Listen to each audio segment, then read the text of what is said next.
Hozirgi kundagi eng katta muammolardan bittasi bu kalit enterokalit, ich qotishi deyiladi. Juda ham ko'p yosh boladan kattalardan hammada bo'layotgan muammo hisoblanadi. Endi davolash usuli undan-da ko'p. Tabobatda ham, tibbiyotda ham juda ham ko'p. Sanodismi, pikalaksmi, nima bo'lsa ham ichiga olib odamni. Hozir men sizlarga bitta usulni o'rgataman. O'shani qilasizlar, juda ham zo'r effekt topasizlar. Birinchidan, mikroflorani tiklaydi.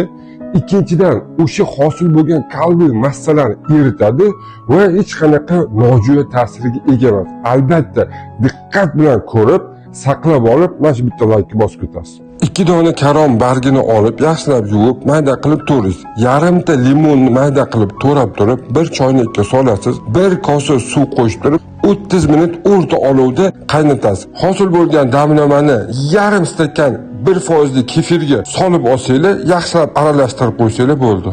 Mana shu damlamani har kuni kechqurun yotishdan oldin 15 kun ichib yotsangiz bo'ldi.